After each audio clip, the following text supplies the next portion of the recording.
हुए नहीं थे। मुझे यकीन है कोई हसीना उदास बाहों के हाथ लेकर, हसीन आंखों में प्यार लेकर किसी जगह इसकी मुंतजिर हो। मुझे यकीन है कोई हसीना उदास बाहों के हाथ लेकर, हसीन आंखों में प्यार लेकर किसी जगह इसकी मुंतजिर हो। बताओ भी, अभी कुछ बताओ, नफी में गर्दन तो मत हिलाओ, नहीं तो मेरे करीब आओ।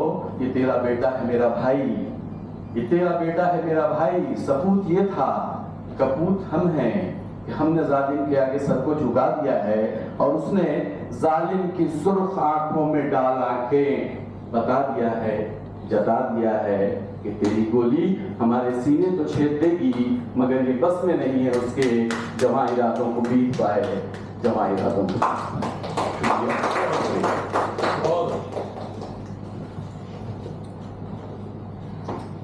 बहुत शुक्रिया शेख रज़ा फातमी साहब, आपकी नज़म ने हर एक के आंखों में आंसू को रवा कर दिए हैं। हमारे यहाँ मौजूद है बहुत ही सीनियर जर्नलिस्ट जनाब विजय शंकर गुप्ता जी। आप प्रेस काउंसिल ऑफ इंडिया के मेंबर भी हैं और लगातार इस तरह के मुद्दों पर आप बोलते हैं, तो आपसे गुजारिश है तशरीफ लाएं और वक्त का ख्याल रखते हुए अपनी बात रखें।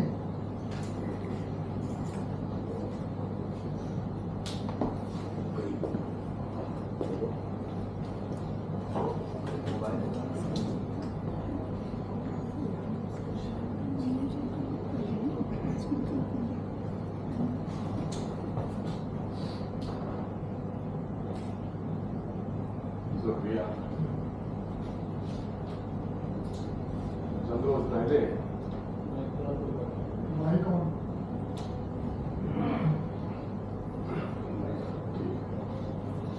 सैफुर रहमान साहब का फोन आया, ये सिलसिला में कार्यक्रम होने वाला है, उसमें हम आपको चाहते हैं क्या पाए।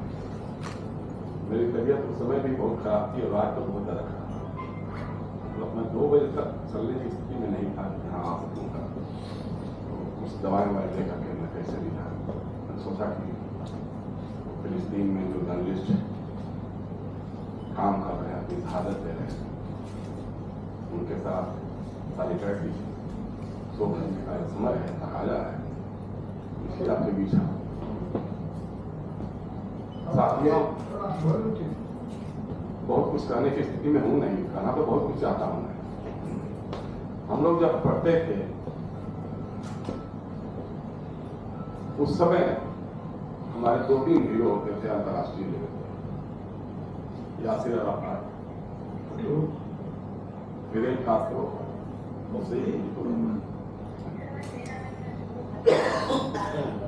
और उस समय की जो हमारी पढ़ाई चलती थी, उस समय का दौर था, उसमें पूरी दुनिया में 2 मुल्कों को कोई टच नहीं करता था, उनसे कोई बात नहीं करता था, उनसे कोई रसूख नहीं रखता। एक था साउथ अफ्रीका और दूसरा था इजराइल। साउथ अफ्रीका इसलिए कि वो नस्ल भेद पर काम करता था उस समय, हालांकि वहां भी क्रांति हो गई, नेल्सन मंडेला साहब आ गए और बहुत सारा सुधर गया, तो दक्षिण अफ्रीका की स्वीकार्यता हो गई। आपको याद होगा शायद कि उस समय जब हम लोग पढ़ाई करते थे, क्रिकेट खेलना भी दक्षिण अफ्रीका में बैन था, और सुनील गावस्कर एक बार जा रहे थे वहां पर, तो उसके बैन लगा दिया यहाँ के लोगों ने कि आप नहीं जा सकते। वही हालत इजराइल की, लेकिन अब क्या खासा दुर्भाग्य की बात है, हम लोगों की सरकार जब बनी, जनता पार्टी की सरकार, उस समय इजराइल का जो विदेश मंत्री मोसे दयान चोरी छिप के हमारे देश में आया। हमारे उस समय के विदेश मंत्री जो भी कहीं सरकार चोरी छिप के उससे बात हुई, क्योंकि उसकी हिम्मत नहीं पड़ी थी कि वो खुल करके सामने आ सके। लेकिन आज जो माहौल है, अभी कुर्बान भाई बता रहे हैं,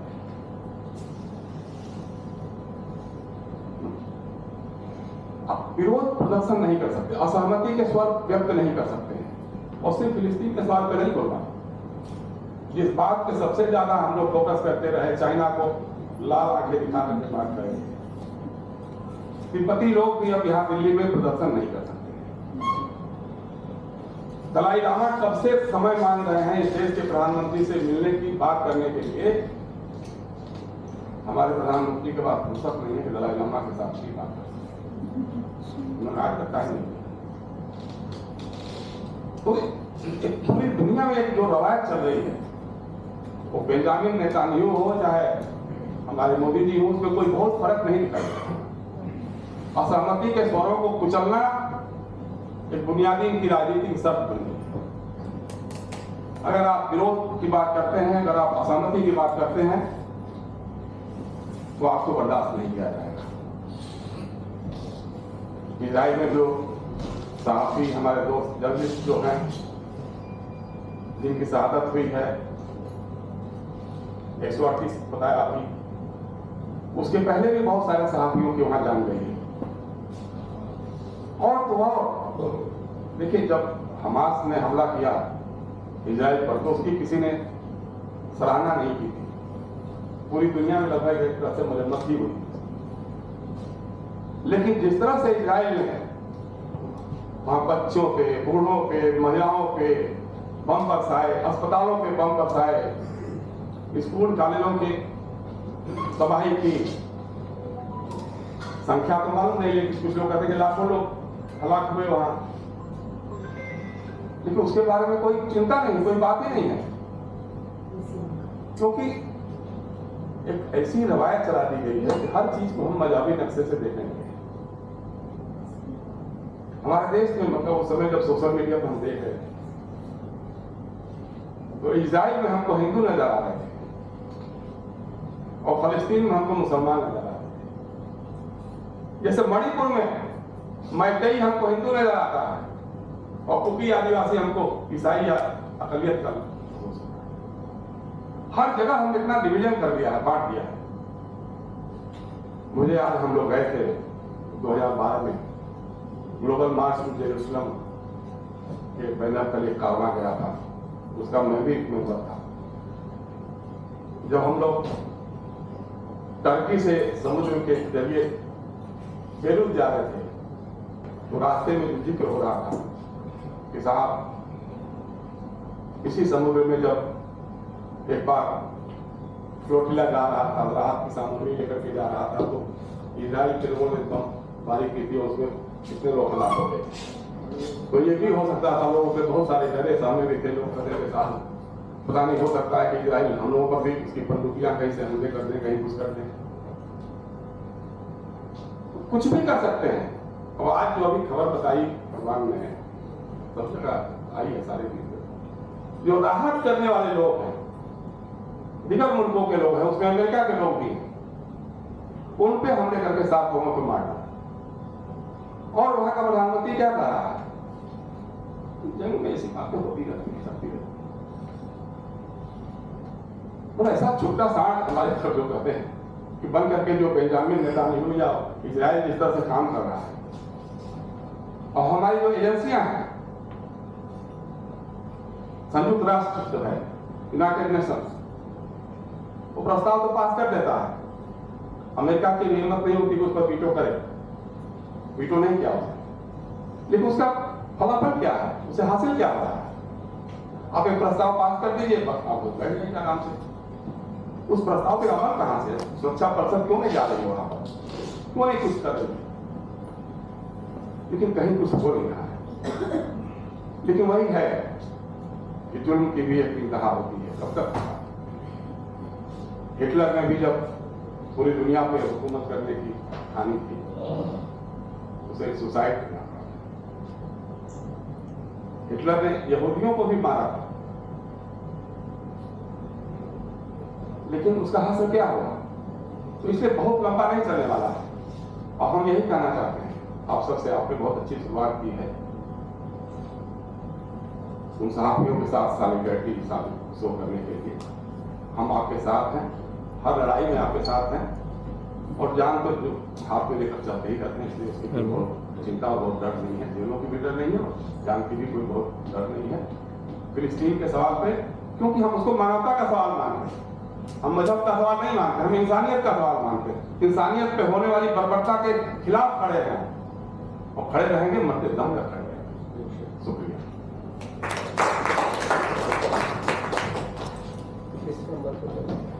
बहुत शुक्रिया Vijay Shankar Gupta ji.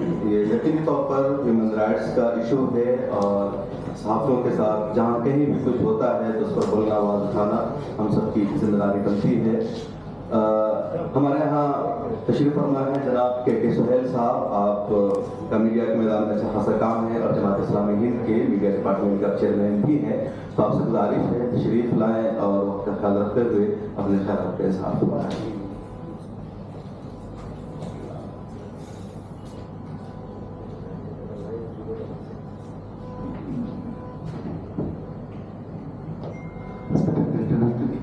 On the dais, my dear brothers and sisters, I've been to Palestine a couple of times last year, around 5 times, near to Gaza as well. I've seen actually the mass in general. It's not about journalists or the press or the employees or the personals of media. The whole mass. We're talking about a place where every citizen has turned into a journalist. They know what to cover, how to say, how to speak. Even 11-year-old Sumaya, you have seen in the international press, how she is presenting herself in front of the international media about what is happening on a day-to-day life of Gaza. So basically, what is journalism? Journalism is a pursuit of truth. Telling the people, disseminating knowledge, disseminating information, also holding the powerful into account. ये है journalism जो आजकल हमें ज़्यादा देखने को नहीं मिलता।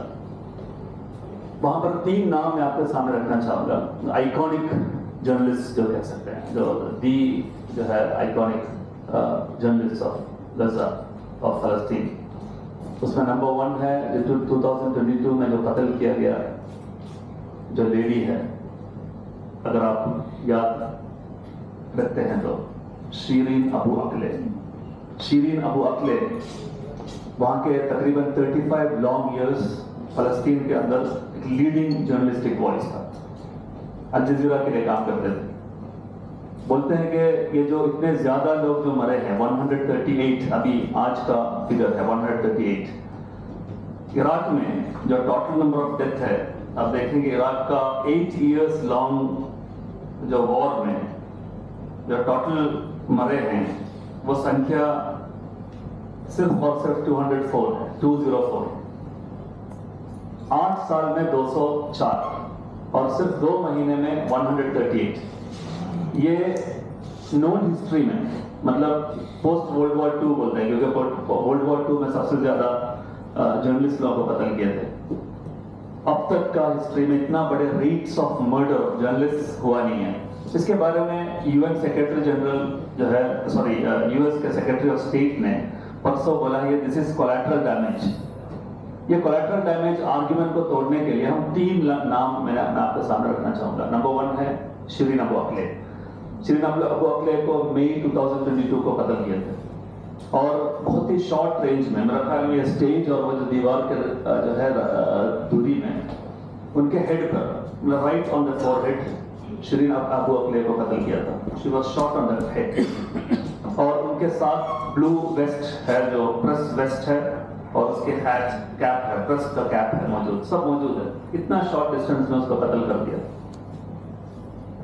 Is this collateral damage?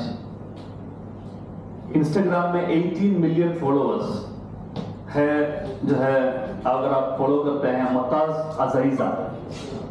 अज़ीज़ा, आप जरूर फॉलो कीजिएगा। On a day to day जो है आपको गजा में क्या हो रहा है उसका कंप्लीट इंफॉर्मेशन मताज का जो है अकाउंट से मिलता है, इंस्टाग्राम अकाउंट में। तो उनको फोन आया इजराइल के इंटेलिजेंस ऑफिसर का या मिलिट्री ऑफिसर का। वो खुद बताते हैं कि I am from the military intelligence. बताते हैं कि आपको हम वार्न करते हैं, this is a warning towards to you, कि आप इसको खत्म कीजिए, इधर यू स्टॉप दिस और यू स्पीक अगेंस्ट हमास। ये 2 ऑप्शन है आपके पास। और वो वीडियो रिकॉर्डेड है, उनको जो बातचीत है वो रिकॉर्डेड है। आपको अल जज़ीरा जो है वो दिखाया है कि मजाद को, ये जो है मताज को जब कॉल आया, वो कॉल होते वक्त उन्होंने वीडियो रिकॉर्ड किया वो कॉन्वर्सेशन, उनको मुमताज को और जो है जो कॉन्वर्सेशन के वॉइस को, उसमें बताते हैं कि this is a warning call, आपको ये बंद करना है या तो फिर आप हमास के खिलाफ बोलना है। और नेक्स्ट सेंटेंस ये है कि the same call has gone to other journalist who have been killed before you. इसके पहले जो है जिसको जितने भी किल हुआ है उनको इसी तरीके का कॉल गया है।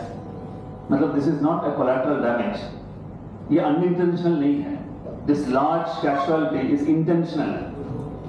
नंबर 3 है, और आज के मेरे ख्याल में ये सेशन में सबसे ज्यादा हम लोग जो जिक्र करना चाहिए, सब लोग सबसे ज्यादा we need to remember is the name while.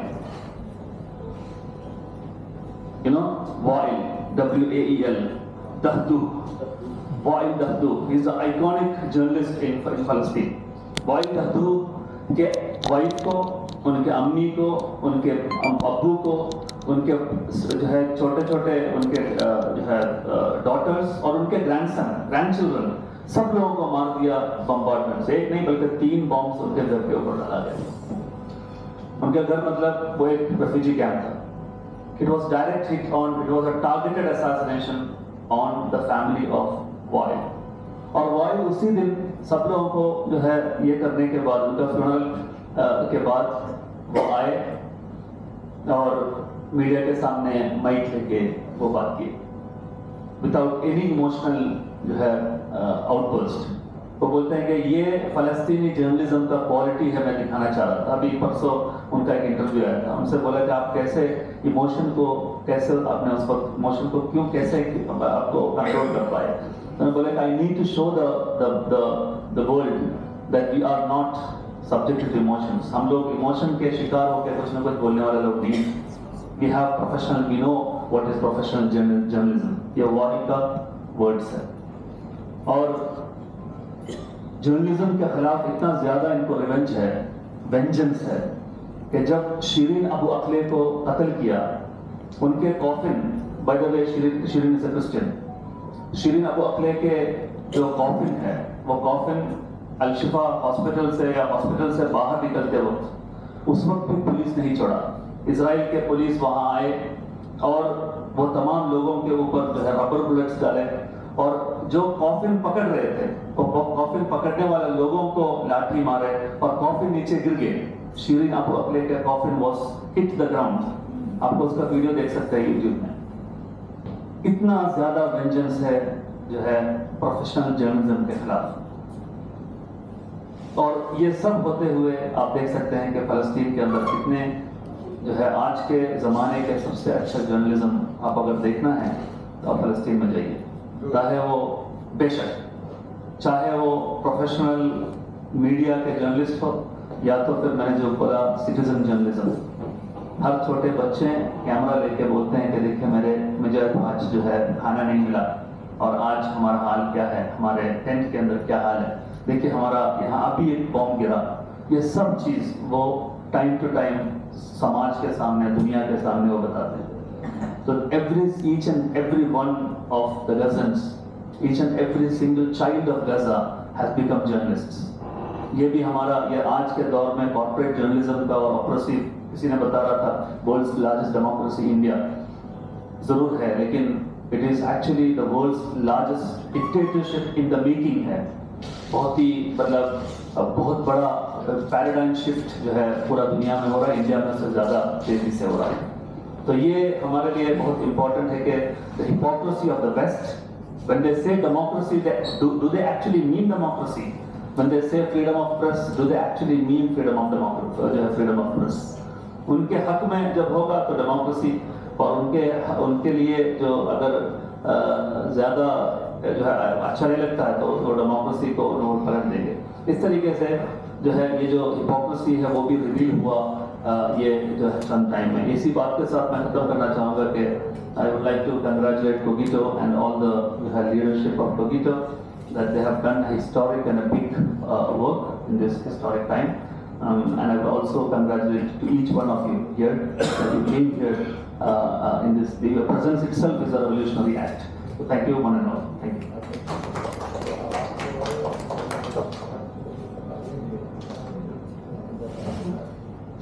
शुक्रिया जनाब के सुहेल साहब, आपने कुछ ऐसे निकात की तरफ रोशनी डाली जिसका फिर तस्करा नहीं हो सका था।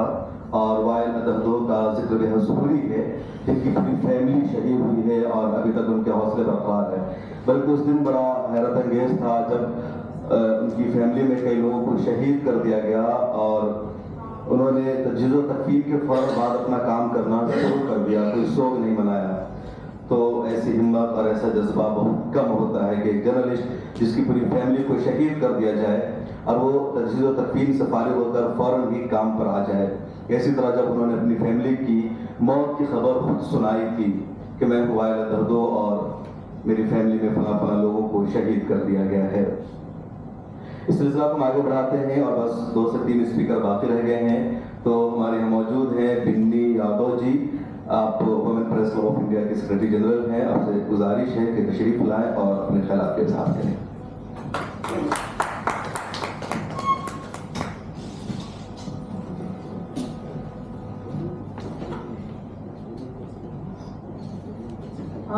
Congratulations to Cogito Media. बहुत बहुत मुबारक for this inclusive media platform, and thank you so much for creating this platform to raise the voice for the journalists or those who are reporting from Palestine, and also this is an opportunity for us to stand for those who are working fearlessly without fearing for their life. And I also heartiest warm greetings to all the eminent panelists. I thank all those who are present here, because it is important to know whatever you must be reading in the newspaper and also knowing about what is happening in this part of the world, Palestine, and how these people are suffering through digital media. TV I don't watch, so I don't know how much they are showing and reporting and talking about this issue on TV, so I'm not sure. So whatever little we all are knowing, it is through newspaper, and whatever little, I'm using this word little, we're knowing through newspaper, it is coming from all those local journalists, those who are in the conflict zone. So it is good that we all are here and talking about it. As a journalist, when we were in the media school, there were 2 most important things which we were told. One is to talk about fact and to report the fact. And second is to verify and confirm the fact. So I'll try to revolve around these 2 things vis-a-vis this particular conflict is concerned. When we were taught how to go and report in the war and conflict and the rioting zone, the protocol used to be that we have to balance the part. When we are talking about the numbers which we have seen, what is happening on the ground, we also talk about the eyewitness account and also simultaneously talk about what is the official version. So these are the 3 parameters we have been working on. Whatever is happening now is a different matter altogether. And now when we are teaching the young aspiring journalists, we are again standing on these 2 things, like we have to talk, report facts, and we have to balance the part. Now coming to this particular issue, I want to ask this question, should we now stick to this basic parameter, basic ethics of, talking about facts and balancing the part? Facts is fine. We do not know what is the fact. Do we really know what is really happening in this Palestinian? How much is being reported? Entire thing is being reported. Is there an opportunity for those who are there in this conflict zone that they are able to report? And second thing is verifying the fact. We don't have any opportunity to verify the fact from those 2 parties, like official version which is coming from the Israel side and whatever Palestine could give. Because in this time, I think we should all agree that this is the biggest humanitarian crisis of this present time. And while we acknowledge this fact, because what is the criteria of saying this is a good report and bad report? The only criteria should be that this is the biggest humanitarian crisis, and that should be the only criteria media, and whatever little facts are coming from Palestine, and these people, journalists and this like citizen journalists, whatever is able to come out should be accepted without any prejudice that whether it is in balance or not, and that is creating an impact. And thanks to digital media. And second point is that in spite of that, we are whatever little we are getting, are we able to do? No, we are not able to do. And are we considering these messages as SOS? And are we able to act on these SOS? No. So till now, people are dying, and this is a conflict zone. So I would present here some facts, which we all know that, but it is important to revise those facts so that we are able to carry forward this message. In today's newspaper, we all have read that 7 aid workers were killed, and this is a report. Dateline was somewhere in Deir al-Bala in Gaza Strip. So immediately struck to me that this must have been reported by a local journalist, because no foreign journalist is allowed to cross the border by the Israeli forces. So we are knowing, whatever we are knowing is through the local journalists, and these journalists are risking their life. As we say that we talk on facts. 2 days back, I had to come here. I spoke to a Palestinian journalist, and he said, he was in hurry. He said that I just got to know that my family is able to cross the border and they are reaching Cairo. So I cannot talk to you much. But whatever little information he could give to me was that these journalists, I just asked one question: why are they still doing it? They know that they can die any moment. They said that the only commitment is not that they are only doing the job or the money, but the commitment is that at least they are able to take the message of what is happening in this particular area to the world. Correct. So this is the conviction of all these people, those who are able to do it. So we all bank on the news feed from these journalists, and you know that they are there and they are doing it day in and day out. They are dying, and they are also moving constantly. They are living in tents, their houses have been destroyed. That's what this person told. Most of them, they have no houses. They do not have food. They are starving. Their children are dying out of hunger. This is the reality. And their pregnant wives and the pregnant women are delivering on the road. And they are still working. So isn't it something we should acknowledge, even if it is not about taking the sides, even if we may side Israel, we may side Palestine as an issue, as a politics, but biggest thing is that to identify it as a humanitarian crisis. Total 138 journalists have died. These figures have just been released, and out of these 138 people, there are 12 women. 12 women journalists, and one of them I could speak to in the past 6 months.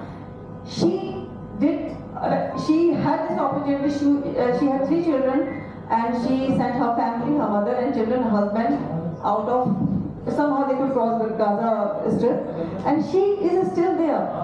I could message and communicate. Then she said that I asked, why are you staying? Why are you had the opportunity? You could have moved out. She says that 1, it is my conviction, and 2, I know I may die at the moment. My children are safe, but if I can do a bit to save whatever little we can, and then I want to name just 2-3 incidents. There was a cameraman, Samar Abu Dhabi.